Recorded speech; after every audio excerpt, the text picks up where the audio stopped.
Clara Hayes did not scream. That was the thing that broke him. A woman locked in an iron cage in the middle of a summer street, flies buzzing sun. Burning townspeople walking past like she was nothing, and she did not scream.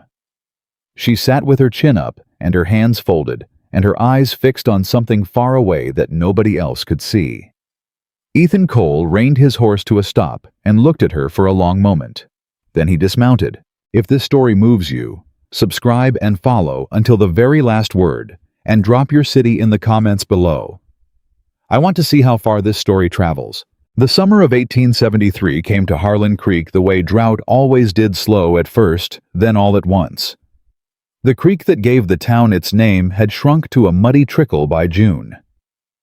The air smelled like hot iron and dry grass. Men moved slower. Tempers ran shorter. And Sheriff Wade Doyle, who had always been a man who liked order more than he liked people, had taken to enforcing both with the same blunt instrument. The cage had been his idea. It sat in the center of Main Street, 4 feet wide, 5 feet tall, built from old wagon iron, and bolted to a post sunk into the hard ground. Doyle called it the repentance box. He said a man or a woman who spent a day inside it under the July sun would think twice before causing trouble again. Clara Hayes had not caused trouble. She had walked into Harlan Creek 3 days ago with nothing but a worn carpet bag, a $20 gold piece sewn into the hem of her skirt, and a letter of introduction to a woman named Mrs. Aldridge, who ran the town's only boarding house. The letter was from Clara's cousin in Abilene. Mrs. Aldridge, it turned out, had died 2 weeks prior, and the boarding house had been locked up by her nephew, who arrived from the east and wanted nothing to do with it. Clara had nowhere to go. She asked the man at the general store if there was other lodging. He looked her up and down and said nothing. She asked at the livery. The stableman pointed her toward a back stall and suggested she sleep in the hay. She thanked him, bought a tin of crackers from the store, and spent 2 nights in that stall with the horses, which were better company than most of the town. On the 3rd morning, Sheriff Doyle found her. Vagrancy, he said like it was a disease. No fixed address, no husband, no visible means of support. I have $20, Clara said. In your skirt hem, he said. I don't take money out of women's clothes in public, Miss Hayes. That's a job for the circuit judge. You'll wait here until he arrives. When does he arrive? Doyle had smiled. It was not a kind smile. 3 days, maybe 4. She had been in the cage for 6 hours when Ethan Cole rode into Harlan Creek. Chucked her. He had not planned to stop. Ethan was passing through on his way back to his spread 15 miles north, a dry quarter section. He was turning into something resembling a ranch, mostly through stubbornness. He had 5 daughters at home. The youngest was 4. The oldest was 16, and had over the past year quietly and competently assumed most of the work that Ethan's wife had once done, which was a fact that made him proud and broke his heart in equal measure. Margaret had been gone 2 years. He did not talk about it. He rode into town for nail salt and coffee, the same 3 things he always needed, and it was the silence that stopped him first. A small crowd had gathered on the boardwalk across from the cage, and they were not making the noise a crowd usually made. They were murmuring. A few were laughing low and mean. One woman shook her head, but did not move. Ethan looked at the cage. He looked at the woman inside it. She was sitting straight as a fence post, hands folded in her lap, eyes fixed on the far end of the street. Her dress was dusty. Her hair was pinned back but coming loose in the heat. There was a fly crawling on her forearm, and she did not flinch, did not move, did not give the crowd the satisfaction of watching her brush it away. Ethan had seen men in worse situations who had less dignity. He dismounted slowly, looped his reins around the nearest post, and walked toward the cage. A man on the boardwalk called out, "Nothing to see there, cowboy. Just a vagrant getting her medicine." Ethan did not answer. He crouched down in front of the cage, so he was at eye level with the woman inside. Up close, he could see that she was younger than he'd thought, mid-20s maybe, with gray eyes that had seen enough to be older. There was a welt on her left wrist from where the iron had caught her when Doyle's deputy shoved her inside. "Ma'am," Ethan said quietly. Clara looked at him. She did not look grateful. She did not look frightened. She looked at him the way a person looks at something they have not yet decided whether to trust. "I don't know you," she said. "No, ma'am. My name is Ethan Cole. I've got a spread north of town." He glanced at the lock on the cage door. "How long have you been in there?" "Since morning." "What did you do?" "Existed," Clara said. "Without a husband." Ethan looked at her for a moment. Then he stood up and turned around. "Gent."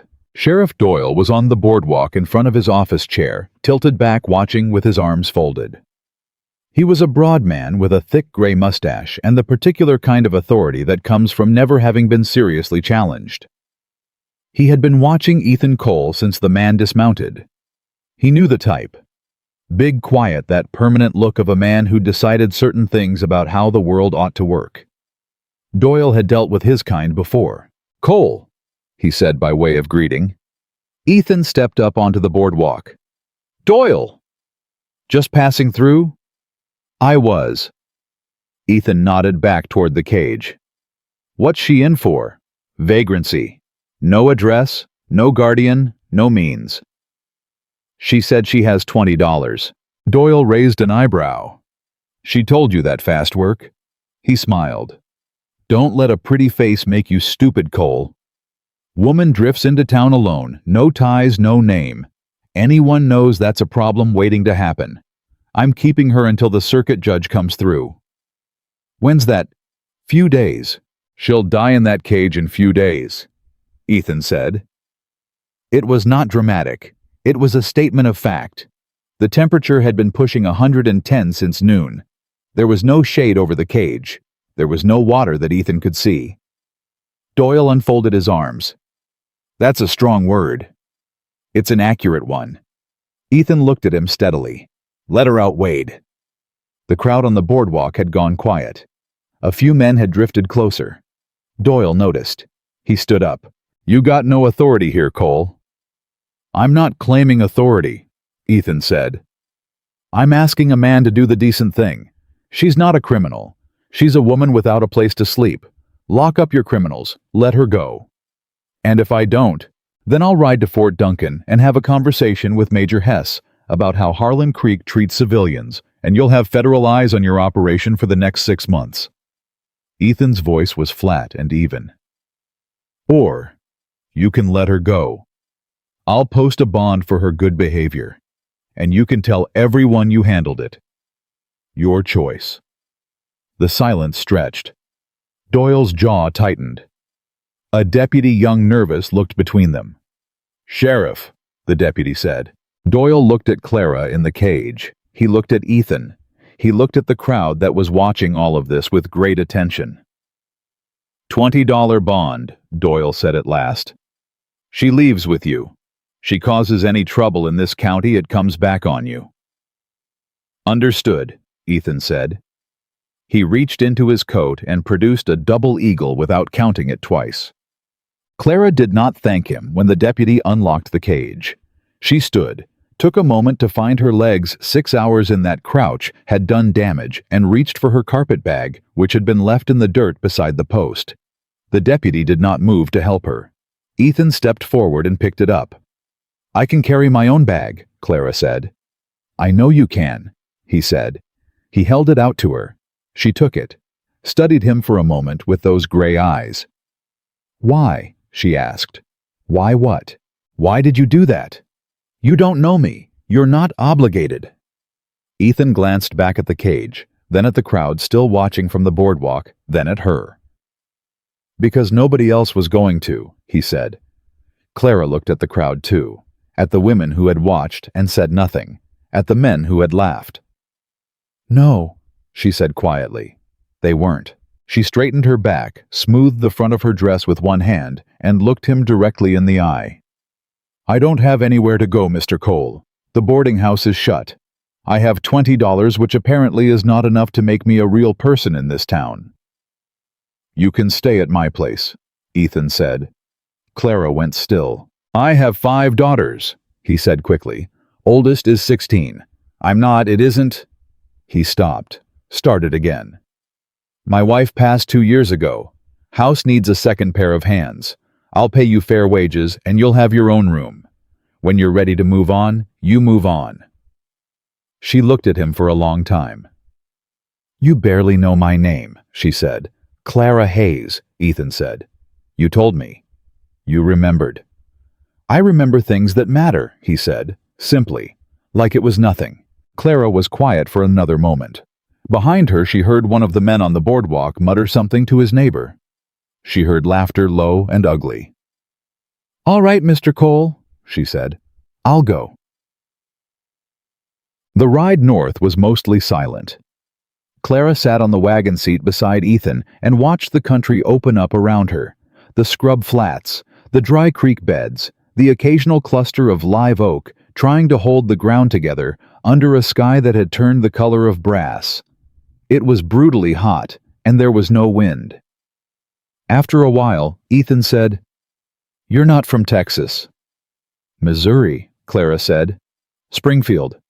Long way from Springfield." "Yes." He didn't push. She appreciated that.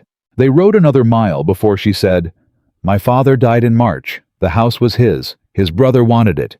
I had a cousin in Abilene who wrote that she could use a hand with her dressmaking business." She paused. "The cousin moved to Denver in April. Nobody told me." "So you were chasing a letter that was already wrong," Ethan said. "That's about the size of it." He was quiet for a moment. "Rough stretch." "It has been," Clara said. She turned and looked at him. "What about you 5 daughters and a ranch and you ride into town alone?" "I do most things alone," he said. "By choice." He thought about it honestly, which she noticed. "Habit," he said finally. "After Margaret died, it got to be habit." "How did she die?" He was quiet long enough that she thought she'd pushed too far. Then he said, "Fever. Fast. 1 week she was fine. 3 weeks later she was gone." A pause. "Sadie, my oldest, was 14. She just took over. Didn't ask anyone's permission. Just did what needed doing." "That's a heavy thing for a 14-year-old, Clara said. "She never complained." "That doesn't mean it wasn't heavy." Ethan glanced at her sideways, like she'd said something he'd been thinking but hadn't put words to. They rode the rest of the way without speaking, but it was a different kind of silence than before. The ranch was modest, a main house, a barn, a hen house, a vegetable garden that was fighting the drought with grim determination. But it was solid.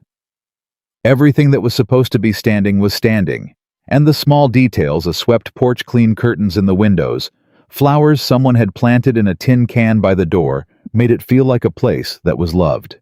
Ethan had barely pulled the wagon to a stop before the front door opened.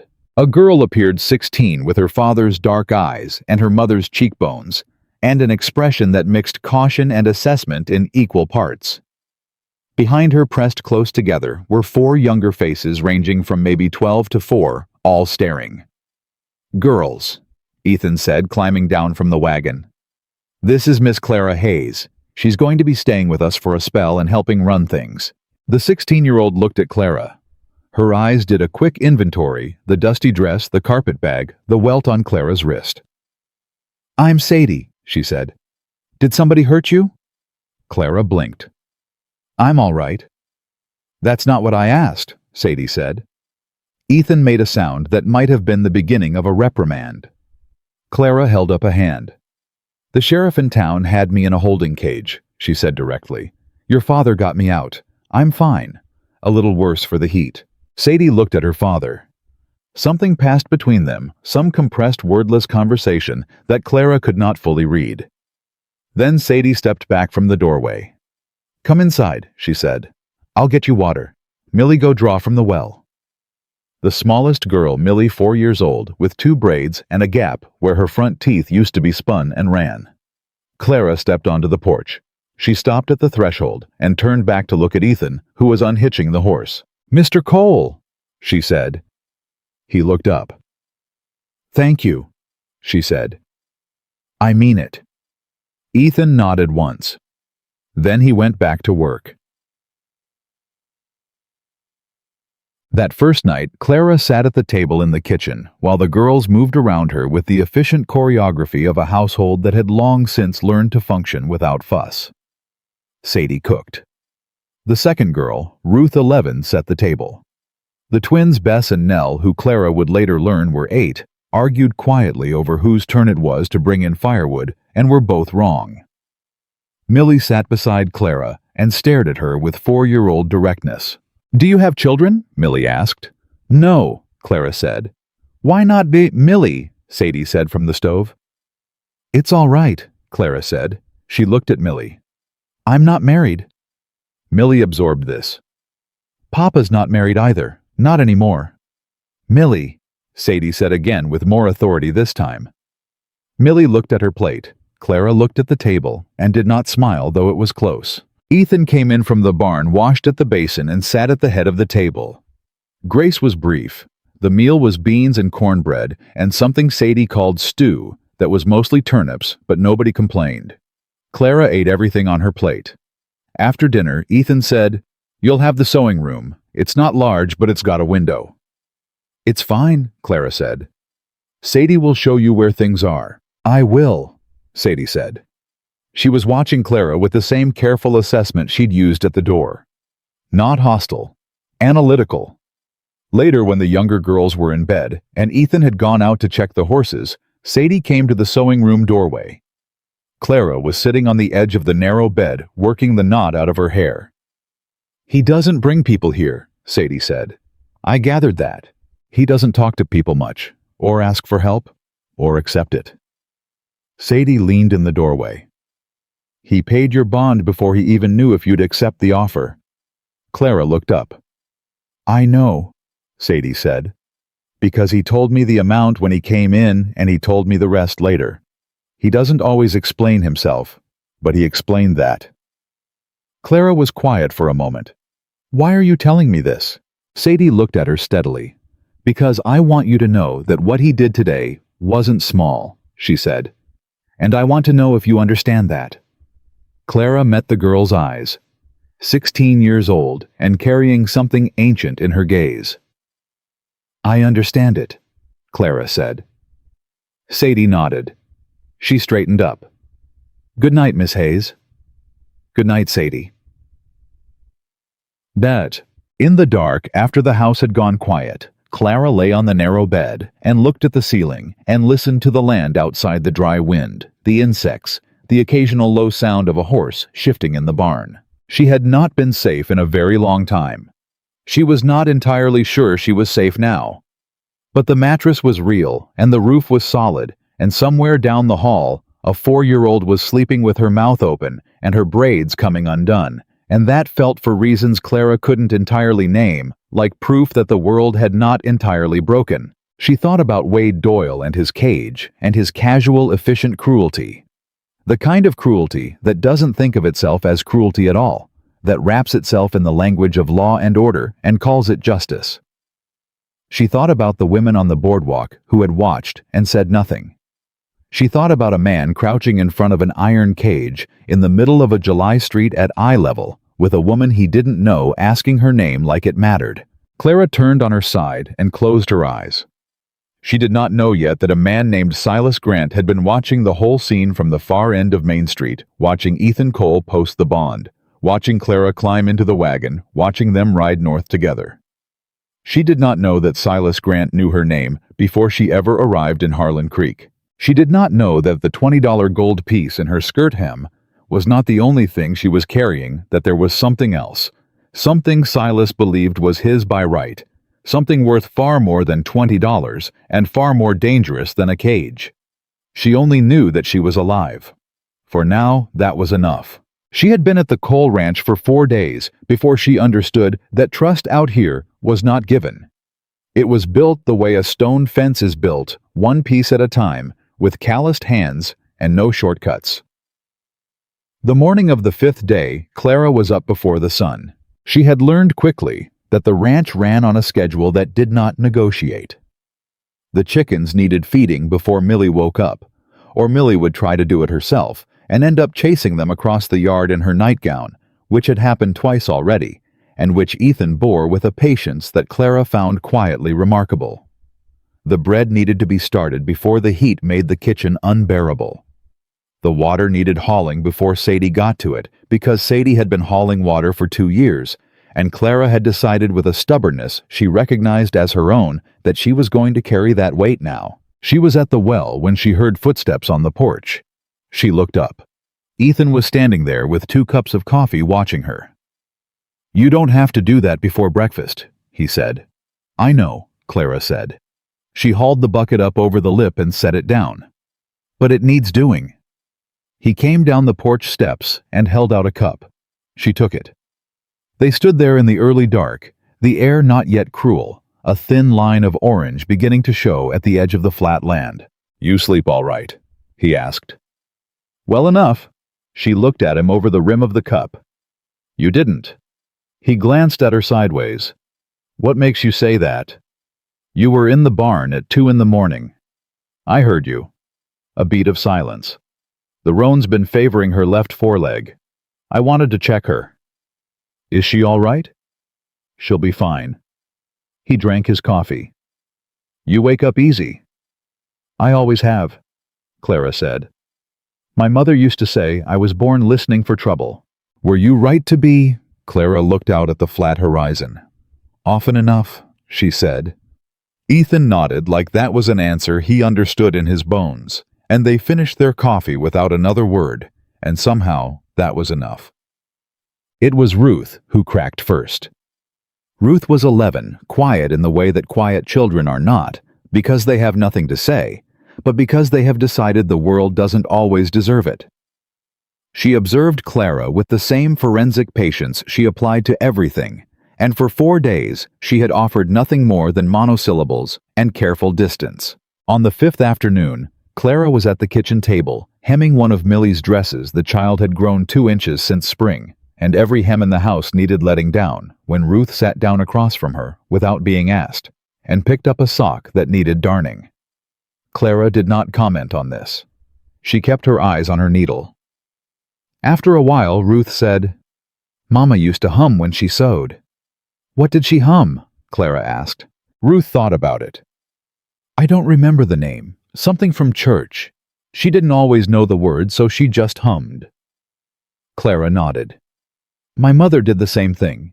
She'd hum half a hymn and then switch to something else entirely and never notice." Ruth almost smiled. "Mama did that too." They sewed in silence for another minute. "Do you hum?" Ruth asked. "Sometimes," Clara said. "When I forget myself." "You can," Ruth said. "If you want to." Clara looked up. Ruth was not looking at her. She was focused on the sock with great concentration, but her shoulders had dropped about an inch from where they usually lived, and that inch meant everything. Clara started to hum. Low nothing in particular, just a thread of sound. Ruth's hands kept moving, and she did not smile, but she did not stop her either. The first time Silas Grant's name entered the house, it came in sideways, the way bad news usually does. Ethan came back from town on the 7th day he'd ridden in for mail and flour and the nails he still hadn't gotten the first time, and he came through the door with a quietness that was different from his usual quiet. Quieter. Heavier. Clara was standing at the stove. She looked at him once and knew. "What happened?" she said. He set the flour sack on the table. "Man came into the general store while I was there, asking questions." Clara's hands went still on the spoon. "About me," she said. It wasn't a question. Ethan answered it anyway. About a woman named Clara Hayes from Springfield, Missouri. Whether anyone had seen her. Whether she was still in the county. He looked at her steadily. "Doyle told him you'd left with me." The kitchen felt smaller. "Who was he?" Clara asked. Her voice was even. She had practiced keeping her voice even under worse circumstances. "Said his name was Silas Grant. Said he was your cousin's husband. Said he was worried about you traveling alone." Ethan paused. "Said he had papers." "What kind of papers?" "He didn't say." Another pause. "I didn't like him." Clara turned back to the stove. She stirred the pot. The sound of the spoon against the iron was very loud. "Clara," Ethan said. "He's not my cousin's husband," she said. "My cousin in Abilene never married." "Then what is he?" She kept her back to him for a moment. When she turned around, she had made a decision. She could see it in her own face reflected in the window glass the way the set of her jaw had changed. "My father had a business partner," she said. "Silas Grant. They ran a small freight operation together for 11 years. When my father died, Grant claimed my father owed him money. He had a document. I don't know if the document was real or not.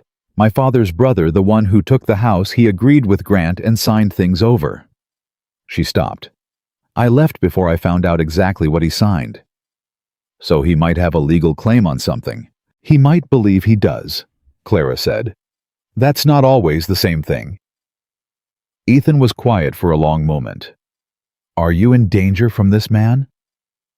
Clara met his eyes. "He's never touched me. But he came to my father's house 3 times after the funeral, and the 3rd time he looked at me like I was an item in an inventory." She pressed her lips together. "I don't intend to find out what he meant by it." Ethan nodded slowly. "All right," he said. "All right what?" Clara said. "All right, he's not welcome on this land," Ethan said. Like it was simple. Like it required no further deliberation. "If he comes here, I'll tell him myself." Clara stared at him. "You don't know what papers he has." "Doesn't matter what papers he has," Ethan said. "This is my property, and you're here at my invitation, and he's got no business here." She wanted to argue. She had spent enough of her life arguing with men who made decisions about her without her input that arguing had become reflex. But this was different. This was a man deciding in her favor with her, not over her, and she didn't quite know what to do with that. "Thank you," she said. "Don't thank me yet," Ethan said, and the edge in his voice told her he was already calculating something, already thinking 3 steps ahead in the particular way of a man who has learned that trouble rarely announces itself politely. That night after the girls were in bed, Clara sat at the kitchen table and told him the rest of it. Not all of it, but enough. She told him about the lockbox. A small iron box that her father had kept in the floor of his study under a loose board that only Clara and her father knew about. She had taken it when she left Springfield. It was the reason she left, when she did the morning after her uncle signed whatever Silas Grant put in front of him. She did not know exactly what was in the lockbox because her father had never told her, but he had told her this. "If anything happens to me, that box is yours. Don't let anyone tell you otherwise." "Where is it?" Ethan asked. "In my carpet bag," Clara said. "In the lining." He looked at the bag hanging on the peg by her door. "Have you opened it?" "No." She folded her hands on the table. "My father gave me the key on his deathbed. I've had both for 3 months and I haven't opened it." Ethan frowned. "Why not?" "Because once I know what's inside, I have to do something about it," Clara said. "And for 3 months I haven't known where I was going or whether I'd be safe enough to do anything about anything." He was quiet for a moment. "You're safe enough now," he said. Clara looked at him. The lamp between them was burning low and threw shadows across his face, and he looked tired in the way of a man who had been tired for a long time and had decided it was just the state of things. "Are you sure about that?" she said. "No," he said honestly. "But I'm here and there are 5 more people in this house who are not going anywhere. And whatever is in that box, it belongs to you. Your father said so." Clara reached into the pocket of her skirt and put the key on the table between them. They both looked at it. "Go ahead," Ethan said. She got the bag. She found the lockbox in the lining where she'd tucked it so carefully 3 months ago that it looked like part of the bag's structure. She set it on the table. She put the key in the lock. It opened. Inside was a folded paper, a second key on a chain, and a small ledger no bigger than a man's palm. Clara unfolded the paper first. "Read it. Read it again." The silence in the kitchen stretched. "What is it?" Ethan said. "A deed," Clara said. "Land office deed, dated 1869. Her voice had gone very quiet. 160 acres in Calhoun County, in my mother's name, and a notation in my father's handwriting. She turned the paper so Ethan could see it. It says, transferred in full to Clara Ann Hayes upon the death of her father, Harold James Hayes, May 14, 1873. Ethan read it.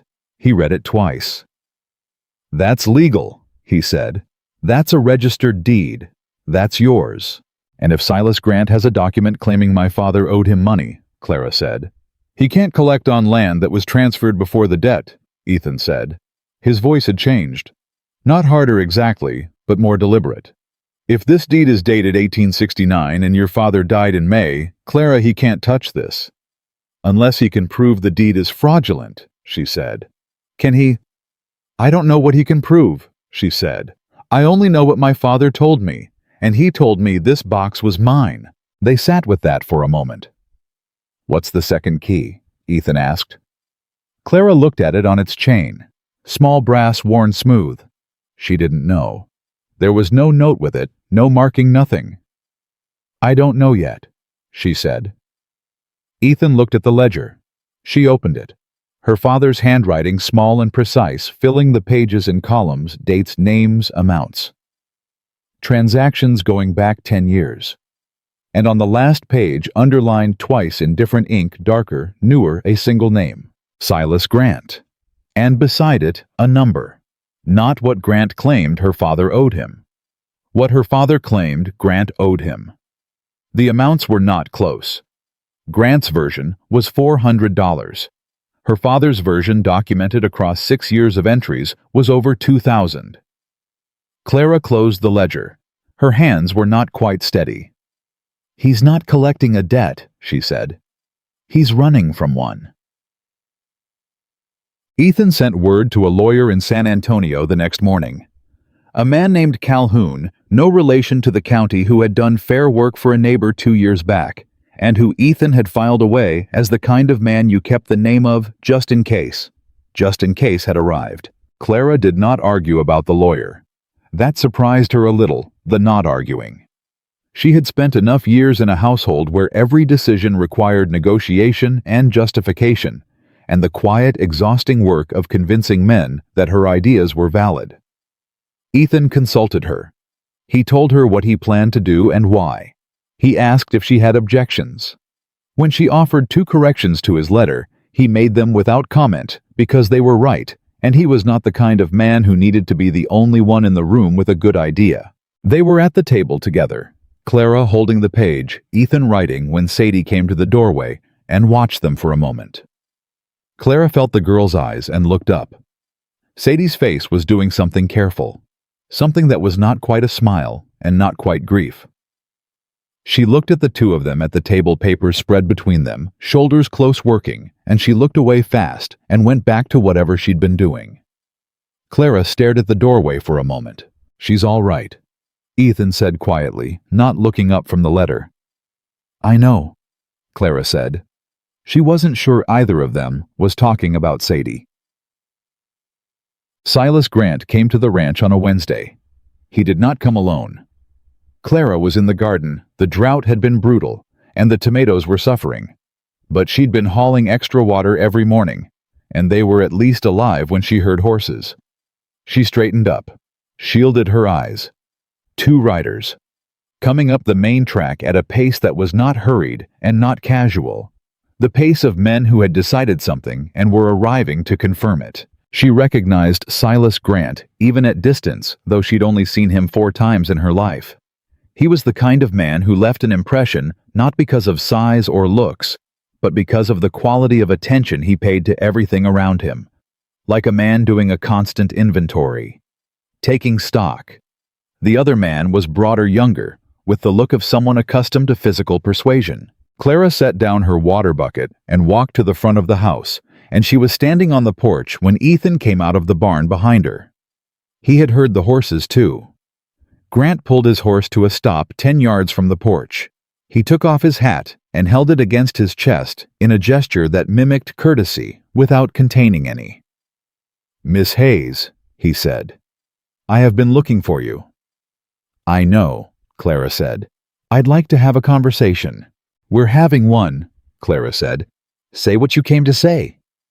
Grant's eyes moved to Ethan standing at the edge of the porch with his arms at his sides. "This the man you're staying with?"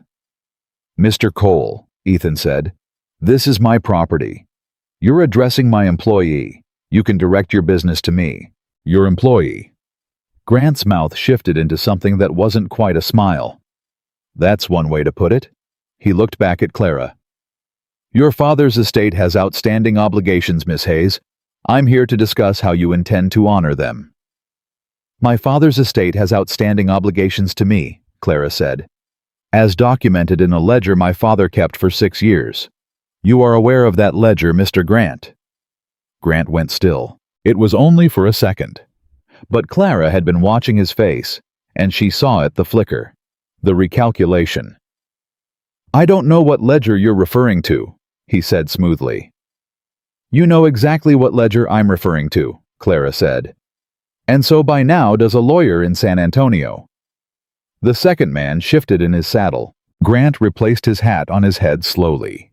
He looked at Clara for a long moment, that inventory look, and she made herself hold it, made herself not step back, because she understood instinctively that this moment mattered, that what she did in the next 5 seconds would determine the nature of every encounter that followed. She did not step back. "This isn't finished," Grant said. "No," Clara said. "But this conversation is." Grant looked at Ethan. Something passed between the two men that had no words, the kind of exchange that is entirely about what neither party says. Ethan said nothing. He held Grant's gaze, and his hands stayed loose at his sides, and he looked like a man who had all the time in the world, and none of it for this. Grant turned his horse. The two men rode back down the track the way they came at the same unhurried pace, and Clara watched them until they were too small to read. Then her hands started shaking. She gripped the porch railing, breathed. Ethan stepped up beside her. He didn't touch her, didn't say anything for a moment. "You did good," he said finally. "My hands are shaking," Clara said. "That's all right," he said. "They were steady when it counted." She looked down at her hands on the railing. Then she let go, stood straight. "He'll be back," she said. "Yes," Ethan said. "He will." "What do we do?" Ethan looked down the track where the riders had disappeared into the flat distance. His jaw was set, and there was something in his eyes that Clara had not seen before. Not anger exactly, but the older, quieter thing that lives under anger and is more dangerous. "We write to the land office in Calhoun County," he said. "We file the deed. We get the lawyer's letter notarized and on record." He turned to look at her, and then we make sure there is not one legal inch of ground for that man to stand on. Clara nodded. "And if he doesn't care about legal ground," she said. Ethan's gaze went back to the empty track. "Then we deal with that too," he said. The sun was high and the land was dry, and somewhere down that flat road, Silas Grant was riding back toward town with his quiet inventory eyes and his forged documents, and his belief that the world had always arranged itself to his advantage. He had not yet learned what it cost to threaten something that Ethan Cole had decided to protect. That lesson was coming.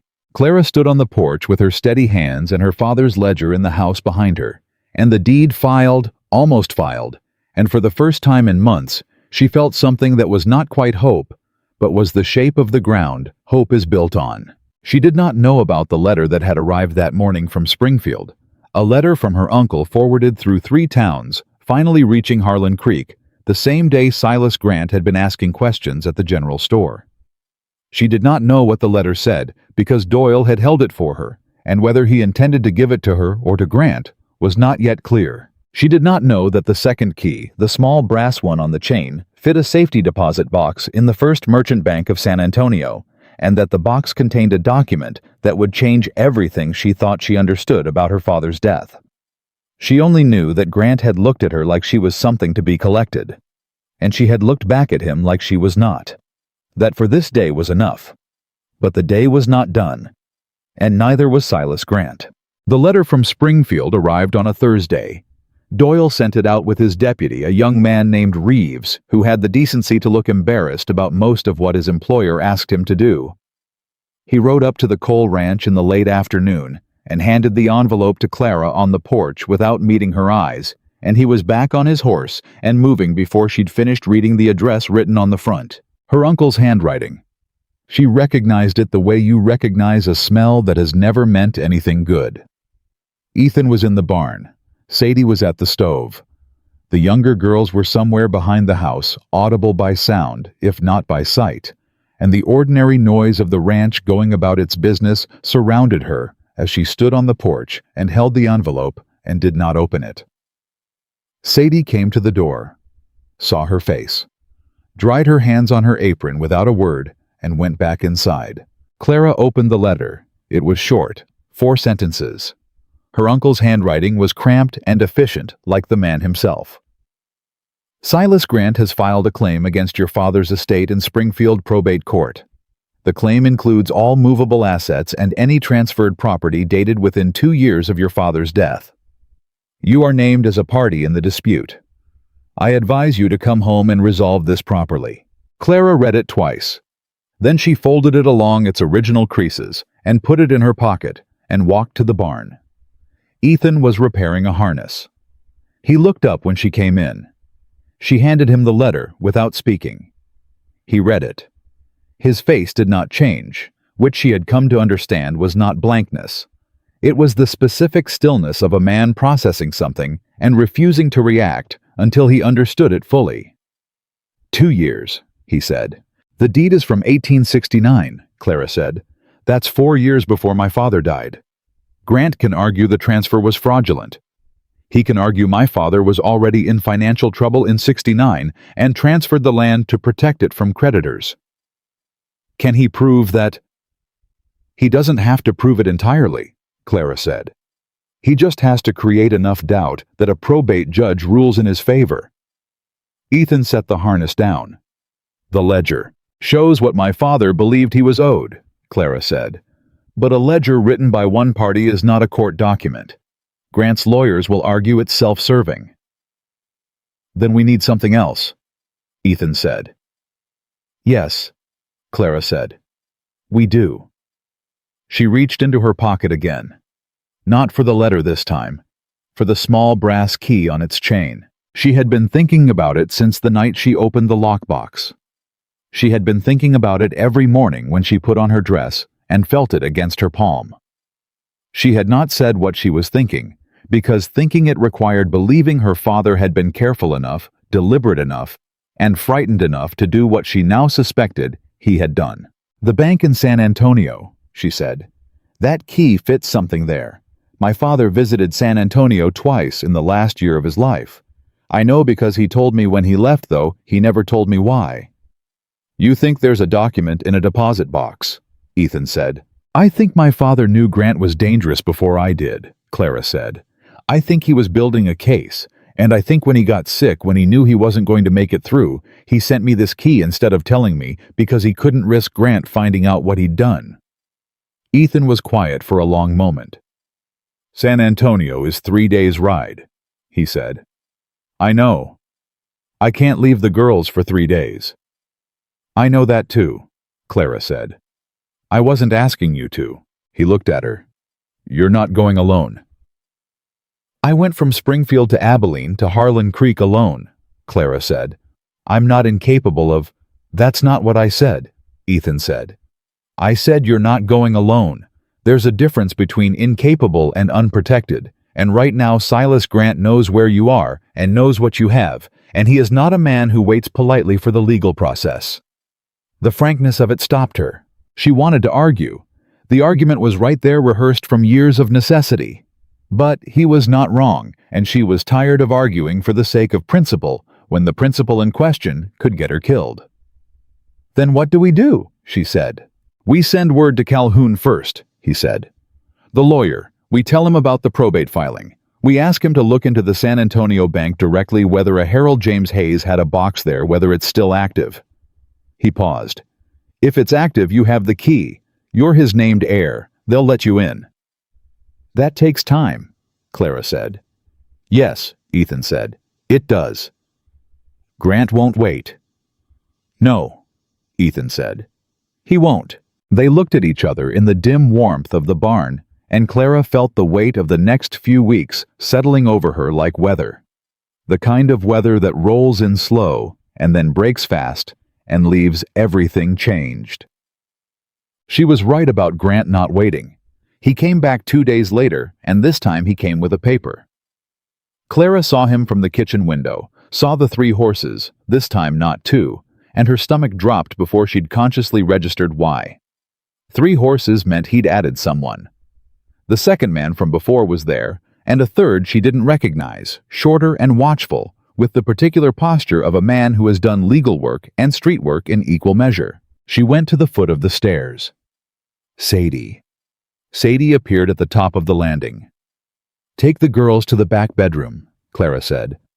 Keep them there. Sadie read her face. How many? 3. Sadie was already moving. Papa's in the south field. I know, Clara said. Go. She went out to the porch. Grant dismounted and came to the foot of the porch steps and held up a folded paper with the calm of a man who believes documents are weapons. Writ of discovery, he said. Springfield Probate Court. It requires you to produce all documents pertaining to Harold Hayes's estate, including any deeds, ledgers, correspondence, or property transfers. He paused. Including the contents of any lockboxes. Clara's hands stayed loose at her sides. A Springfield Probate Court writ, she said, has no jurisdiction in Texas. The third man, the legal work and street work man, cleared his throat. It's been filed with the Harlan Creek County Court as well, as of this morning. Judge Arlen, Clara said, a flicker behind Grant's eyes. You know Judge Arlen. I know Judge Arlen received a letter from a San Antonio lawyer named Calhoun 3 days ago, Clara said, regarding a contested estate claim and the validity of a deed registered in 1869. She did not know this for certain. She was betting on Ethan's competence and the postal rider's reliability, and the 3 days since they'd sent the letter. I'd be interested to know which writ he chose to honor first. The third man's calm developed a hairline crack. Grant stepped up to the first porch step. Miss Hayes, I have been patient with you, more patient than you deserve. Get off my step, Clara said. He stopped. This is Ethan Cole's property, Clara said. You do not have a writ that grants you entry to this home. You do not have the right to stand on this step without invitation.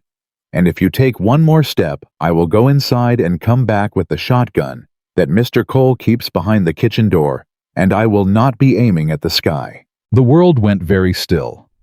Grant looked at her.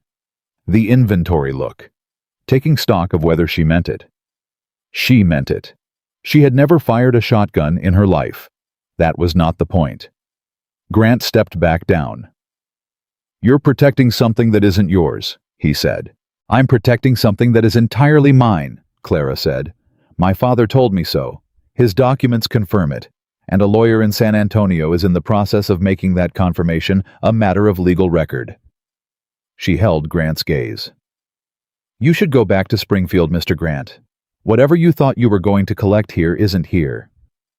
The ledger is mine, Clara said, by inheritance, by law, and by the fact that my father spent 6 years documenting every dollar you stole from him, which means that writ of yours cuts both ways. Grant's face changed. It was the first time she'd seen something real move across it, not the smooth performance of a man working an angle, but something underneath, something that looked briefly like fear. He put his hat on, looked at her one more time. This isn't over, he said. You said that last time too, Clara said. He rode away. Clara went inside, walked to the kitchen, put her hands flat on the table, and stood there until they stopped shaking. Sadie came down the stairs. Are they gone? She said. Yes. What did he want? To frighten me, Clara said. Did it work? Clara looked at her hands on the table. Ask me in an hour, she said. Ethan came in from the south field at noon, read Sadie's face, and turned to Clara. Clara told him. He listened without interrupting. When she finished, he said, "You told him about Calhoun." "Yes." "Was that a bluff?" "Partly," Clara said. "I know we sent the letter. I don't know if Calhoun contacted Judge Arlen yet." "He did," Ethan said. "Reeves told me this morning when I passed him on the South Road. Arlen got the letter, and he's put a hold on any county action related to Hayes' estate matters pending review." He paused. "So you weren't bluffing as much as you thought." Clara sat down. The chair caught her more than she sat in it. "You knew that," she said. "This morning, and you didn't tell me." "I was going to tell you at dinner," he said. "Grant came at 10 o'clock. Ethan's jaw tightened. "I know. I'm sorry. I should have told you first thing." She looked at him. He meant it. The apology was real, and he was not a man who apologized casually, and she knew the difference. "Next time," she said. "Tell me first thing." "Yes," he said, simply, like a man making a promise he intends to keep. Millie appeared in the kitchen doorway, trailing a rag doll by one arm, looking between them with 4-year-old acuity. "Are we safe?" Millie said. Ethan looked at his youngest daughter. Clara watched him decide in real time how to answer a 4-year-old's question about safety without lying to her. "We're safe right now," he said, "and your papa is working on making sure it stays that way." Millie considered this. "Is Miss Clara helping?" "Miss Clara," Ethan said, "is half the reason we're safe at all." Millie nodded satisfied and went back to whatever she'd been doing. Clara looked at the table. Something had lodged in her chest, and she needed a moment before she trusted her face. The letter from Calhoun came a week later, and it confirmed what the key had promised. Harold James Hayes had maintained a safety deposit box at the First Merchant Bank of San Antonio since 1870.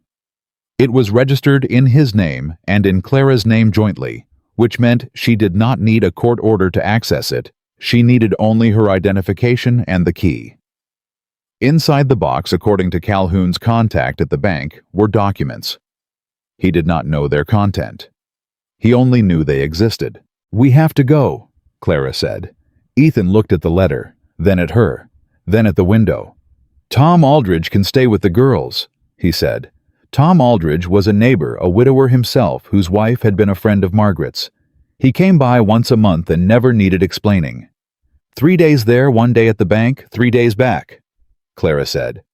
"If we push," Ethan said. 2.5 each way if the horses hold." "Can they?" "Mine can," he said. "I'll borrow Aldridge's bay for you. She's steady and she's got the distance in her." Clara nodded. They left on a Tuesday. The ride was different from the wagon to the ranch had been. That had been careful measured two strangers, making cautious room for each other. This was something else. 2 days of long riding in summer heat, stopping at creek beds and way stations, talking in the way that long distances force people to talk about things that aren't the obvious things because the obvious things have already been said, and there's still 100 miles to go. She learned that Ethan had come to Texas from Kentucky at 22 with $30 and a horse and no particular plan. That he'd worked cattle for 4 years before he'd saved enough to buy land. That he'd met Margaret at a church social in the spring of 1860 and married her 3 months later because, as he put it, he was not a complicated man and he knew what he wanted when he saw it. "Was she what you thought she'd be?" Clara asked. They were stopped at a creek letting the horses drink. The afternoon was brutal and still. "Better," Ethan said without hesitation. "She was smarter than me, and she never made me feel bad about it. That's rare." "Did you make her feel bad about anything?" He thought about that. "Probably," he said. "I was stubborn when I was younger." "You're still stubborn," Clara said. "Less than I was," he said, and there was something rueful and honest in it that made her smile. He noticed the smile. Something in his expression shifted not much just around the eyes, and he looked back at the creek. "What about you?" he said. "Was there ever anyone?" Clara looked at the water. "There was a man in Springfield, 3 years ago. His name was Henry Marsh. He was a school teacher. She paused. He wanted to marry me, and I said I needed time, and he married someone else by August. Did you want him to wait? I wanted to be certain, Clara said. I wasn't. And were you sorry when he didn't wait? I was sorry that I wasn't sorry enough, she said, which told me what I needed to know. Ethan looked at her. A long, quiet look. That's honest, he said. I've found it saves time, Clara said. Duh. The bank in San Antonio was a solid building on Commerce Street, 2 stories of limestone and brass fittings. The kind of institution that communicated permanence through architecture alone. Clara walked in with her key and her father's death certificate, and Ethan at her shoulder, and the clerk behind the counter was professional and unhurried and led them to the vault room without ceremony. Box 114. The key fit. Clara's hands were steady this time. She noticed that, thought it meant something. Inside the box, a folded document sealed with wax, a second ledger larger than the first, with a different kind of entries, and an envelope addressed to Clara in her father's handwriting. Sealed, but not waxed, the kind of envelope you seal when you want it to be opened. She opened the letter first. She read it standing at the vault table with Ethan beside her and the clerk gone back to his post, and the weight of the limestone building pressing in from all sides, and when she got to the 3rd paragraph, her breath left her body and didn't come back for a long moment. Clara, Ethan said. She handed him the letter. He read. His face did what it always did. Went still, went deep, processing before reacting. But this time, underneath the stillness, something moved. Something that looked like anger, and something that looked like grief for a man he'd never met. Harold James Hayes had not just kept a ledger of what Silas Grant owed him. He had documented over 6 years a systematic fraud that Grant had been running not just against him, but against 4 other freight operators in Missouri and Kansas. The sealed document in the box was a sworn affidavit signed and notarized in January 1873, 4 months before Hayes died, filed with the box as a legal record detailing Grant's methods. The falsified contracts, the coerced signatures, the amounts. Grant had not come to Harlan Creek to collect a debt. He had come because Harold Hayes had told him in a letter written 2 weeks before he died that everything Grant had done was documented and sealed, and that if Grant moved against Clara or against the estate, the documents would find their way to a federal marshal. Grant had come because he was frightened, and frightened men with something to lose were the most dangerous kind. He was protecting you, Ethan said. He was still holding the letter. His voice was careful. He was protecting me before he died, Clara said. He just didn't tell me what I was carrying. Because he didn't want you to know how dangerous it was. Or because he didn't want me to look frightened, Clara said. He knew Grant would be watching. She took the letter back, folded it. My father was not a man who gave his fear an audience. Ethan looked at her. No, he said quietly. I can see that. The second ledger detailed the 4 other victims, names, towns, amounts. 2 of them were still in business in Kansas City. 1 had folded. 1, a man named Garrett Foster, had died in a warehouse fire in 1871 that the insurance company had listed as accidental. Clara stared at Foster's name for a long time. He's not just a fraud, she said. No, Ethan said. He's not. If Foster's fire wasn't an accident, then Grant has done this before, Ethan said, and he'll do it again. Clara closed the ledger, put it in her bag alongside the sealed affidavit and the letter. She locked the empty box and handed the key back to the clerk at the door, and she walked out of the bank into the San Antonio afternoon and stood on the limestone step and looked at the street. Ethan came out behind her. We can't go back to Harlan Creek, Clara said. What? If Grant figures out we came here, and he will, because he's been watching the ranch, which means he's probably been watching the roads, he'll know what we found. She turned to look at Ethan. He burned a warehouse with a man in it. He is not going to wait for a court date. Ethan's jaw set. The girls, Aldridge is with them, Clara said, But we need to move faster than we planned. She held his gaze. We go to the federal marshal's office. Today, before we ride back. We hand them the affidavit and the ledger, and we make sure there is a federal case on record before Silas Grant finds out we were in this bank. Ethan looked at her. That long reading look. You thought this through, he said. On the ride, she said. I've been thinking about it since the letter from my uncle. The federal marshal may not move fast. He doesn't need to move fast, Clara said. He needs to move first. Once there's a federal investigation on record, Grant loses every legal tool he's been using. The probate claim, the writ of discovery, all of it becomes part of an active federal case. He can't touch any of it without implicating himself. Ethan was quiet for 3 seconds. 4. He looked at the street the way he always looked at hard decisions, like he was checking the ground before he stepped. All right, he said. All right. You're right, he said. Let's go. 5. The federal marshal's name was Haskell.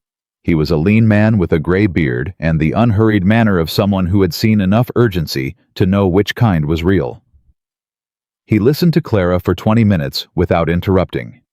He read the affidavit. He examined the ledger. He asked 3 questions, all precise, none of them condescending. Then he looked at Ethan. You Cole, from up near Harlan Creek. Yes, sir, Ethan said. I know your name, Haskell said. From Major Hess. Ethan said nothing. Haskell looked back at Clara. Miss Hayes, what you've brought me today is sufficient to open a federal investigation into Silas Grant for wire fraud, coerced contract, and potentially 1 count of arson resulting in death. He tapped Foster's name in the ledger. That last one will take time to prove. The first 2 won't. He paused. I'm going to need you to sign a formal statement. Now, Clara said. Now, Haskell said. Before you leave this building. Clara looked at Ethan. Sign it, he said. She signed it. Haskell had a deputy send a telegraph to Springfield within the hour.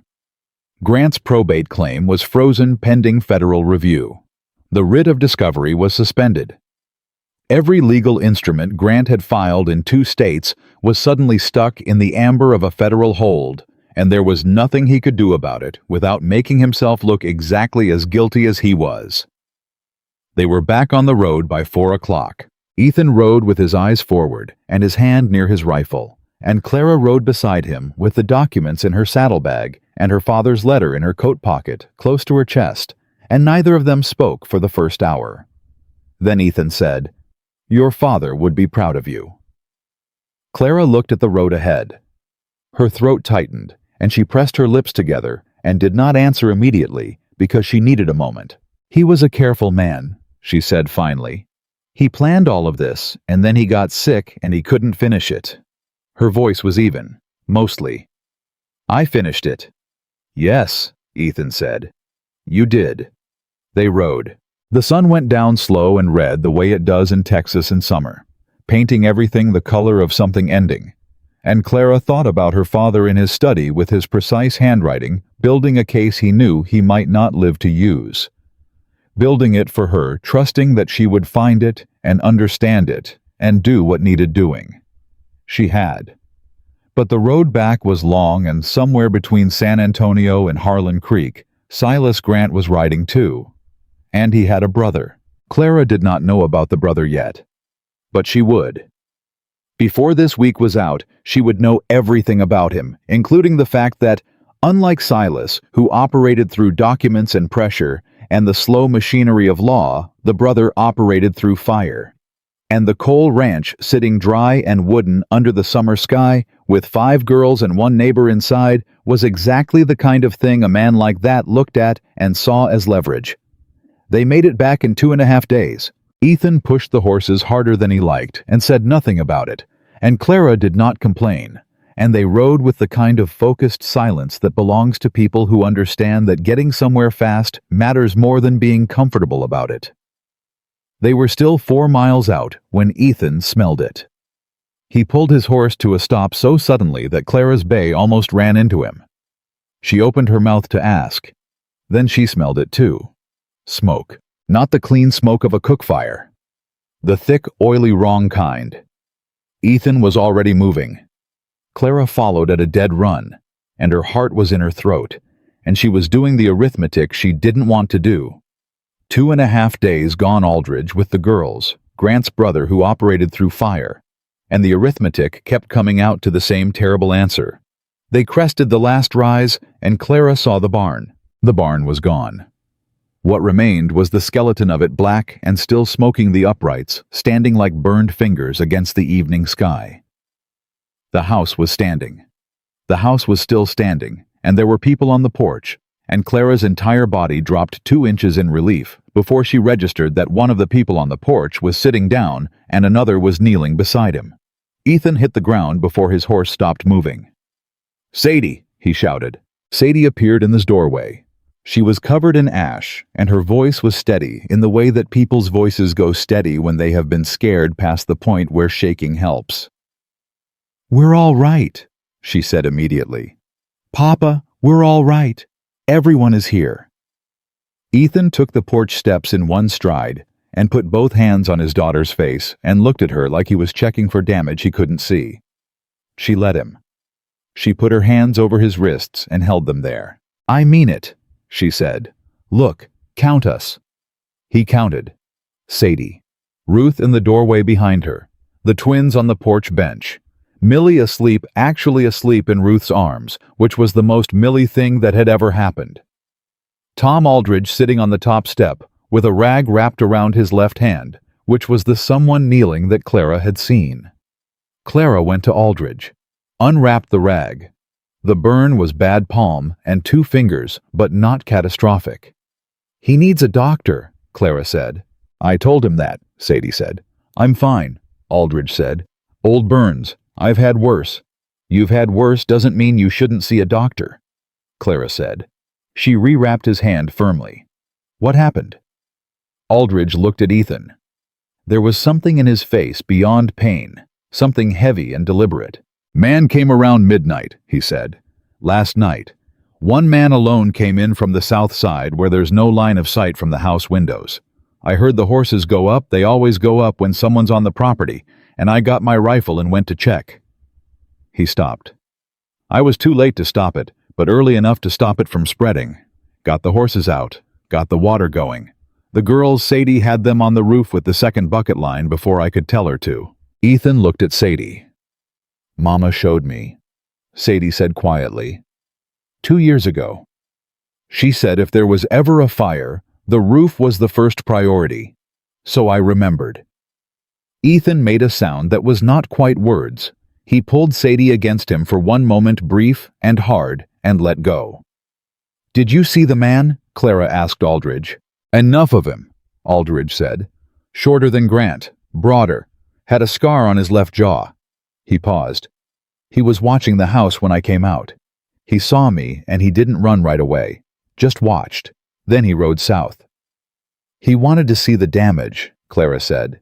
"He wanted to see if we'd come out of the house," Ethan said. His voice had gone to a place Clara hadn't heard before. Very quiet, very flat. "He wasn't just burning the barn, he was flushing us out." The porch went silent. Clara looked at Ethan. He was already thinking past this moment, past the burned barn, and Aldridge's hand, and the smoke still hanging in the cooling air. She could see it in his face. The calculation, the anger under the calculation, and under the anger, something older and colder that she understood was not violence exactly, but the absolute refusal to let this continue. "Roy Grant," Clara said. Ethan looked at her. "Silas has a brother named Roy," she said.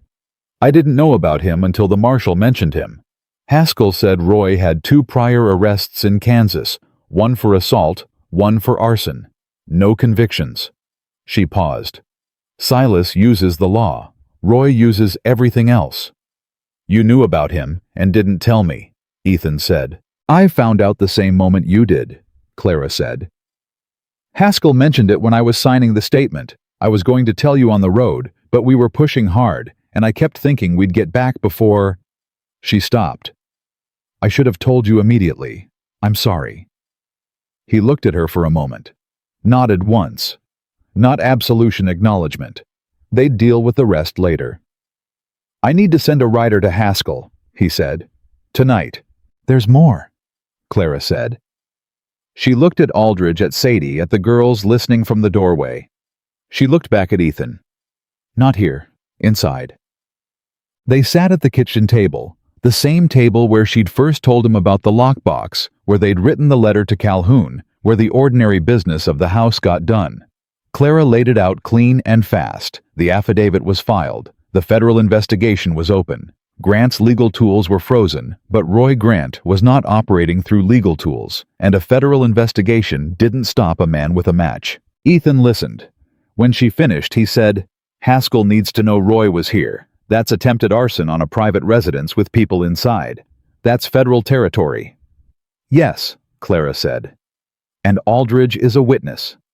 "I'll testify," Aldridge said from the corner where Sadie had installed him with a proper bandage and a cup of coffee, and the absolute authority of a 16-year-old who had decided someone was going to be looked after whether they liked it or not. "You'll testify after a doctor looks at that hand?" Sadie said without turning around. Aldridge looked at his coffee. "Yes, ma'am," he said, which was funny and sad in equal measure. Ethan got up, went to the door, looked out at the black ruin of the barn and the horses standing in the yard because there was nowhere to put them, and the stars coming out over land that was still his, still standing still here. Clara came and stood beside him. "I'm sorry," she said. "The barn." "Don't," he said. "Ethan." "The barn can be rebuilt," he said. "Everything in that yard that matters is standing." He turned and looked at her, and she saw what was underneath the flatness. Now it wasn't anger and it wasn't grief. It was something she recognized because she had felt it herself, standing on a porch with her hands on a railing, watching Silas Grant ride away. It was the moment a person decides they are done absorbing, and it is time to move. "Roy Grant set that fire with my daughters inside that house," Ethan said. "He did it to scare us, to force your hand on the documents, to make you feel like staying here costs more than leaving." His voice was even, but it had weight behind it, the way a river has weight, still on top, moving hard underneath. "I want you to understand that no document, no deed, no amount of money is worth what happened tonight. If you need to hand over the ledger and walk away from the land claim to make these men stop, I will support that decision. It is your call, and I will back whatever you choose." Clara looked at him for a long moment. "And if I choose to finish it," she said. "Then we finish it," he said. "All the way." "It could get worse before it gets better," Clara said. "Roy Grant is not going to stop because a federal investigation opened. He's going to escalate." "I know. Your daughters are the reason I want this man in a federal prison and not just run out of the county," Ethan said. "Running him off doesn't make him stop. It makes him someone else's problem. And somewhere, there's another family with a barn and another fire." His eyes held hers. "I don't want that on my conscience." Clara thought about Garrett Foster. The warehouse fire. The entry in her father's ledger with a date beside it that matched the date of the inquest. "No," she said. "Neither do I." They looked at each other in the doorway with the smoke smell still in the air, and the horses shifting in the yard, and the sound of Sadie inside talking to the younger girls, in the low, steady voice she used when she was keeping everyone calm. And something passed between Ethan and Clara that had no words, because it didn't need them, the kind of understanding that settles between two people who have each separately decided the same hard thing and found the other person already standing there. "Get the rider ready," Clara said. "I'll write the letter to Haskell." The rider left before midnight. A young man from the neighboring property who owed Ethan 3 favors and asked no questions, which was exactly what the situation required. Clara wrote 2 letters. One to Haskell detailing the arson, naming Roy Grant, based on Aldridge's description, requesting immediate federal presence in Harlan Creek County. One to Calhoun, updating him on the escalation, and asking him to file an emergency motion to accelerate the fraud case. She wrote them at the kitchen table by lamplight, while Ethan moved around the house checking the window latches and the door bars and doing the quiet, methodical work of a man making a structure as defensible as it could be made. He did not dramatize this. He did not narrate it. He just moved through the house like water, finding the low places, filling the gaps. Sadie put the younger girls to bed. Ruth went without argument, which was unusual enough that it told Clara how frightened the girl actually was beneath the composure she'd been holding all evening. The twins clung to each other and fell asleep that way, which they always did in difficult moments, like they'd found in each other the anchor they needed. Millie had slept through most of it and would wake up in the morning and ask why the barn was gone, and someone would have to answer that with truth wrapped in enough gentleness that she didn't have nightmares. Clara sealed the letters and looked up, and Sadie was in the kitchen doorway. "You should sleep," Clara said. "So should you," Sadie said. "I will." Sadie looked at the letters, then at Clara. "Is this going to be over?" "Yes," Clara said. "How do you know?" Clara thought about her father in his study, about a brass key on a chain and a sealed affidavit and a man who built a careful case with failing hands because he needed his daughter to be safe after he was gone. "Because your father and I are not going to stop until it is," she said, "and we are both very stubborn people." Sadie almost smiled. It was the closest thing to her mother's smile that Clara had yet seen on her, and it landed somewhere deep. "I know," Sadie said. "I noticed." She went to bed. The next morning brought Marshal Haskell. He had not waited for the letter. He had sent a deputy on the same road the night before, not because he'd received Clara's message, because he hadn't yet, but because the telegraph from San Antonio to his Kansas City contact had come back with information about Roy Grant that changed the urgency of everything. Roy Grant was not just Silas's enforcer. Roy Grant was wanted in Kansas on a warrant that had been issued in March and had been moving slow through the system the way warrants do when nobody is pushing them. The charge was arson resulting in bodily harm. The victim was a freight operator in Wichita named Delbert Coyne, who had survived a fire that killed his business partner and left Coyne with burns on 60% of his body. The deputy's name was Marsh, no relation to anyone Clara knew, and he was 23 and serious, and he rode in at 7 in the morning and handed Ethan a letter from Haskell and asked for coffee, which Sadie provided before he'd finished the sentence. Ethan read the letter, handed it to Clara. She read it standing at the stove. The letter said, "Stay put. Do not engage." Grant brothers are now both subjects of active federal warrants. Haskell arriving Harlan Creek by Thursday with 2 deputies. Do not let the woman go anywhere alone. Clara put the letter on the table. "He means well," she said. "He does," Ethan said. "I'm not going anywhere alone," she said. "Not because a federal marshal told me not to, but because I'm not stupid." "I know," Ethan said. "I wasn't going to say it." Young Deputy Marsh looked between them with the expression of a man who has arrived in the middle of something he doesn't entirely understand and has decided coffee is the correct response. "Is there anything I can do while I wait for Marshal Haskell?" he said. "Yes," Clara said. "Tell me everything Haskell knows about Roy Grant. Everything. Not the summary, the details." Marsh looked at Ethan. "She's asking you," Ethan said. Marsh looked back at Clara and straightened in his chair and told her everything. By Wednesday evening, Clara had built a complete picture. Silas Grant was the architect.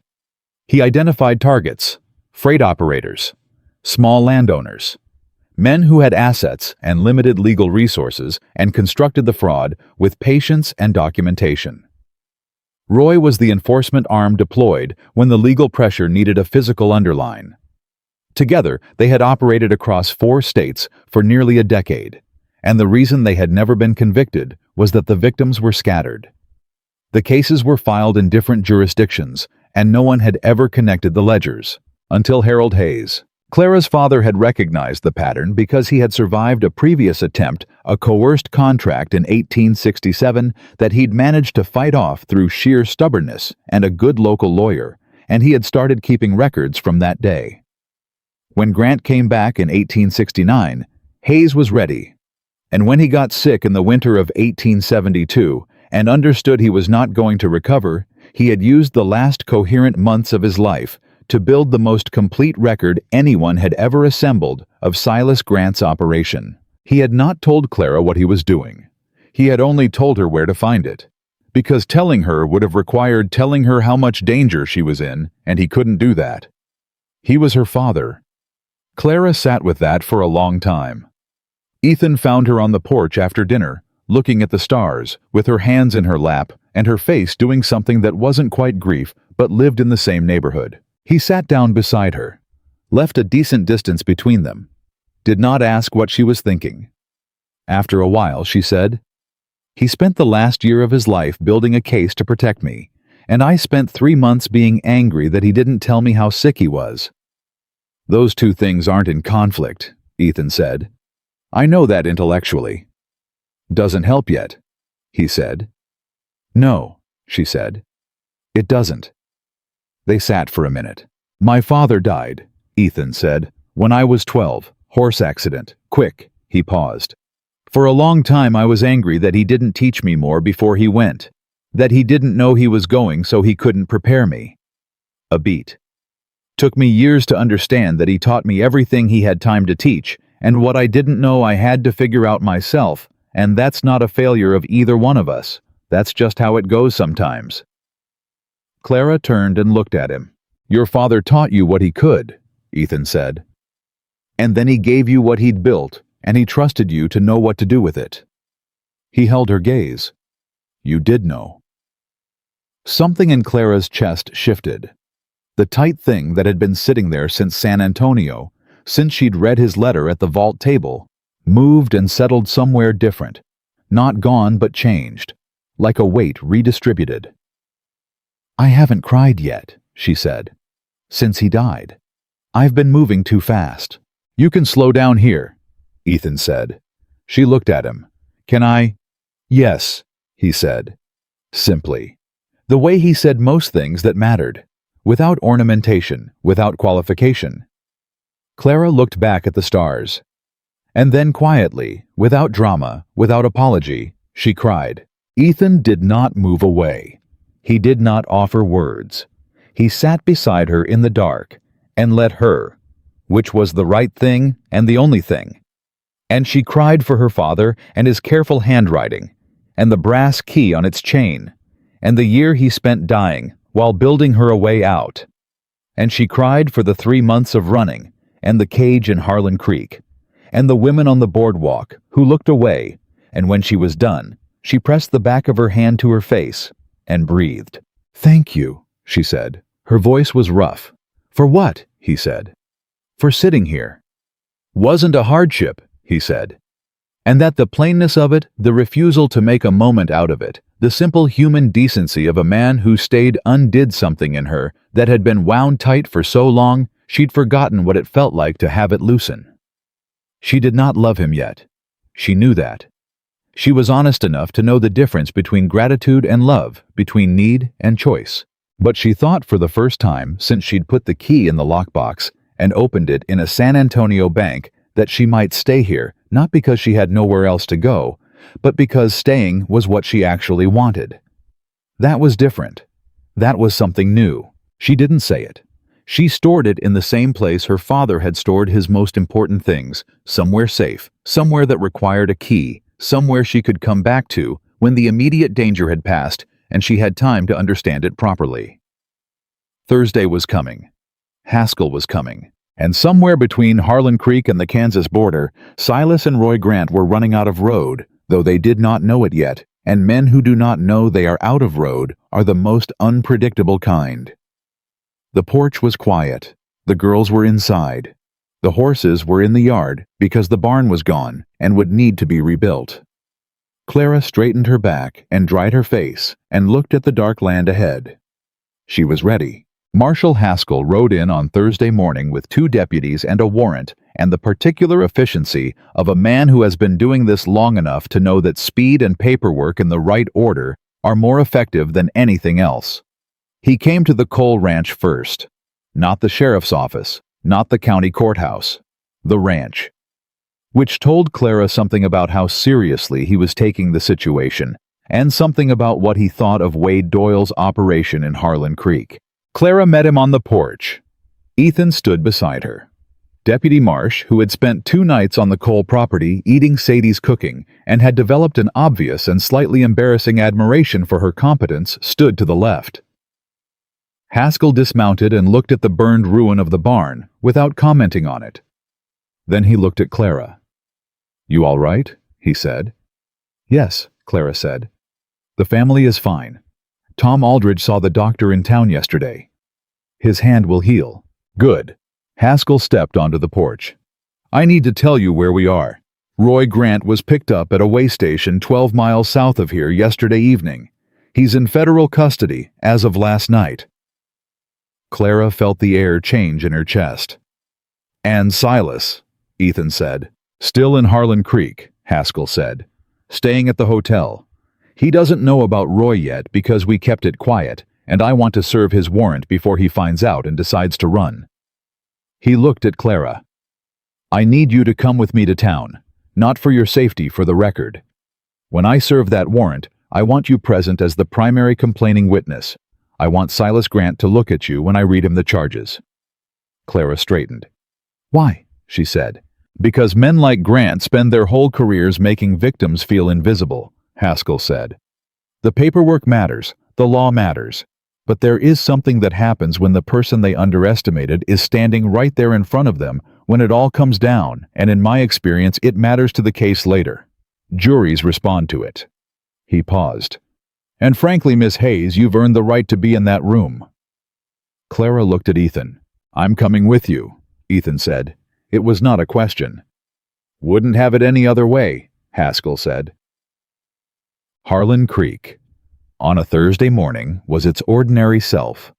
Men at the feed store, women at the dry goods, the slow commerce of a small town doing what small towns do. It did not know what was about to happen to it. The hotel was on the main street, 3 doors from the general store where Ethan had first heard Silas Grant asking questions about Clara Hayes. It was a modest building, 2 floors with a register and a parlor, and a dining room that served eggs and coffee until 9. Silas Grant was in the dining room. He was eating eggs when they walked in. He was well-dressed, unhurried, reading a folded newspaper, with the composure of a man who believed the next move was still his. He did not look up immediately when the door opened. He finished the sentence he was reading. Then he looked up. He saw Clara first. Something moved across his face fast, then gone, replaced by the smooth performance. His eyes went to Haskell's badge, to the deputies behind him, to Ethan at Clara's shoulder. He put the newspaper down very carefully, like he was buying himself the 3 seconds he needed to decide who he was going to be in this moment. "Marshal," he said, calm, courteous. "What can I do for you?" Haskell stepped forward and put the warrant on the table beside Grant's coffee cup. "Silas Emmett Grant," Haskell said in the voice of a man who has said this sentence many times and means it every time. "You are under arrest on federal charges of wire fraud, coercion, of contract falsification of legal documents, and conspiracy to commit arson resulting in bodily harm. You have the right to retain counsel. Anything you say—" "This is a mistake," Grant said. His voice stayed even. His hands, Clara noticed, were flat on the table. He was controlling them. "I have legal representation. I have a legitimate claim against—" "Your claim has been suspended pending federal review," Haskell said. "Your counsel has been notified.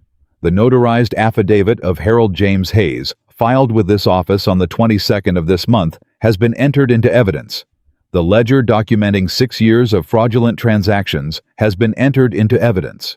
He paused. "Your brother Roy is in federal custody as of last night on charges of arson, resulting in bodily harm for the fire at the Cole Ranch on Tuesday evening, and for the Wichita warehouse fire of 1871. He paused again. "That last one is going to be the one that matters most." Grant's composure developed its first visible crack. Not his face, his hands. The left one moved just slightly, the fingers closing, and then went flat again. "The warehouse fire," he said, very quiet. That was ruled accidental. New evidence, Haskell said. A surviving witness who was afraid to speak before has come forward in light of the federal investigation. Apparently, knowing the federal government is involved changes people's willingness to talk. He held Grant's gaze. Roy didn't work alone. He never did. Grant looked at Clara. She had been waiting for that. She had known it was coming the moment when he would look at her the way he had looked at her on the porch. The inventory look taking stock of what she had done and how much it had cost him. She had prepared herself for it. What she had not prepared for was the particular quality of what she saw in his face. It was not anger. It was not the cold menace of a man planning his next move. It was the expression of a man who has just understood fully and completely that he miscalculated.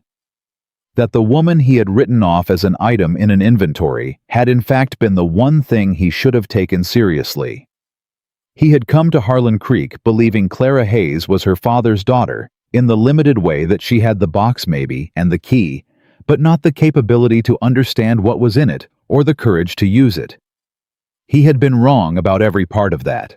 Clara held his gaze, did not look away, did not speak. She had nothing to prove to this man and nothing to say to him, and she was not going to give him the dignity of a speech.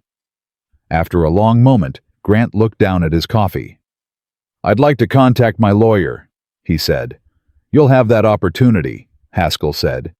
"Stand up, Mr. Grant." Grant stood. He was cuffed without incident, which somehow made it more complete than a struggle would have the quiet administrative finality of it. He walked out of the hotel dining room between two federal deputies, and the hotel clerk watched from behind the register, and two men who'd been eating breakfast in the corner watched over their coffee cups, and the morning went on around it the way mornings do. Clara watched him go. Ethan put his hand on her shoulder, once brief, just the weight of it, and took it away. It was enough. No. Wade Doyle was next. Haskell had a second warrant which Clara had not known about, and which Haskell produced from his coat with the air of a man who had been looking forward to this particular errand. Doyle was at his office. He was behind his desk when Haskell, Clara, and Ethan walked in, and he read the room in about 2 seconds. Haskell's badge, the set of Ethan's jaw. Clara Hayes standing in his doorway, looking at him the way a woman looks at a cage she has no intention of ever entering again. "What's this?" Doyle said. "You received a letter addressed to Clara Hayes approximately 12 days ago," Haskell said. "Forwarded from Abilene. You held it and did not deliver it." Doyle's eyes went to Clara. "I was holding it for her," he said, "pending her permanent address." "You disclosed her location to Silas Grant," Haskell said, "a man who, as of this morning, is in federal custody. You told him she had ridden north with Ethan Cole. You provided that information the same day Grant asked for it, without being compelled to, without legal requirement." He set a piece of paper on Doyle's desk. "Obstruction of a federal proceeding. Aiding a subject of a federal investigation. Those are the charges as they stand today." He paused. "They can stand differently depending on what you tell me in the next 10 minutes. Doyle looked at the paper.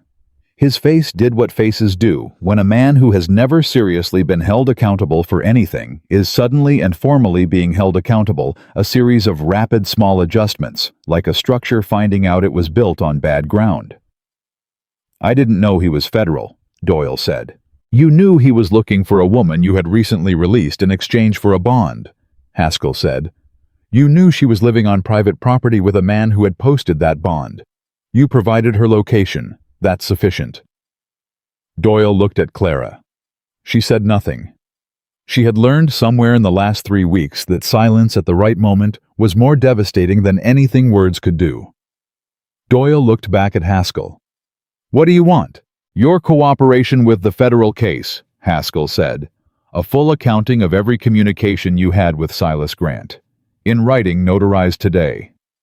He paused. "In exchange, the obstruction charge becomes a civil matter rather than criminal. You keep your office for now. The county can decide what to do with you after that." Doyle breathed in, breathed out. "All right," he said.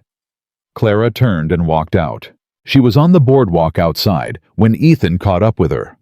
She was standing in front of the post where the cage had been bolted, the bolt holes still visible in the wood, the iron long since removed, but the holes there permanent a record.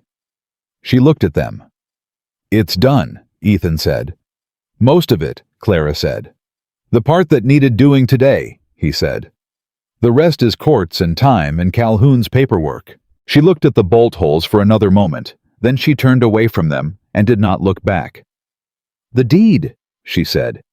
"The Calhoun County land, 160 acres. She looked at Ethan. "I've been thinking about what to do with it." "It's yours," he said. "Whatever you decide. I know." She looked at the street. The ordinary street, the feed store and the dry goods and the people going about their business in the summer heat, none of it remarkable, all of it exactly what it was. "I haven't been to Calhoun County. I don't know what's on that land. It might be worth something, or it might be scrub flats and dry creek beds." She paused. "But it's mine, and I think I'd like to see it." "That's fair," Ethan said. She looked at him. "I'm not leaving." He went still in the particular way he had. "I mean, I'd like to see it and come back," she said. "If that's—" She stopped. Started again because Clara Hayes had learned in the past 3 weeks that there was no version of important things that got better by being talked around. "I want to stay. Not because I have nowhere else to go. Not because you were kind to me when you didn't have to be, though you were. Because I want to." She held his gaze. "If that's something you want too." Ethan looked at her for a long moment. The street moved around them, a wagon going past, someone calling to someone across the way, the ordinary noise of a town that had no idea what had just happened in its hotel dining room or its sheriff's office. "Clara," Ethan said. His voice had dropped to the register he used when he was saying something he meant all the way down. "I knew I wanted you to stay before we left for San Antonio. Before the bank. Before any of this." He paused. "I didn't say it because I didn't think it was the right time to say it and because you had enough to carry without me adding to the weight." "You could have said it," she said. "I'm saying it now," he said. She looked at him. All of him, the tiredness and the steadiness, and the man who had crouched at eye level in front of an iron cage because it was the decent thing and hadn't needed an audience for it. "All right," she said. "All right," he said. They stood on the boardwalk in the summer heat, and did not touch and did not need to, and understood each other completely, which was in Clara's experience rarer and more valuable than almost anything else. 3 weeks later, the barn was rebuilt. Half the county came. Tom Aldridge came with his healing hand and his quiet competence, and did more work than men half his age. Neighbors Clara had not yet met showed up with lumber and tools and food, and the particular Western understanding that a man's barn is a community concern, because next time, it might be yours. Sadie directed the food operation with the authority of a general and the graciousness of someone who had learned early that people work better when they're fed and thanked. Ruth kept inventory, who brought what was needed, what was left in a small notebook she carried with the seriousness of a county clerk. The twins got underfoot and were charming about it. Millie informed everyone who would listen that Miss Clara had helped catch the bad men, which was not inaccurate. Clara worked alongside everyone. She hauled and lifted and held boards and handed tools, and at noon she stood at a table she'd set up in the yard and served food to 30 people and felt something she had not felt since before her father got sick. The specific warmth of belonging to a place. Not just staying in a place. Belonging. Ethan came up beside her at the table. He poured his own coffee and stood there a moment. "Judge Arlen sent word this morning," he said quietly. "The probate claim is formally dismissed. Grant's assets are frozen pending the federal trial. Your deed is clean." Clara looked at him. "When did you hear?" "Calhoun sent a rider. Came in this morning while you were setting up the table." "You waited to tell me." "You were busy," he said. "And I knew you'd want to hear it when things were—" He gestured at the yard, at the people, at the rising frame of the new barn. "Like this. Not alone." She looked at the yard. At Sadie, laughing at something Aldridge said. At Ruth with her notebook.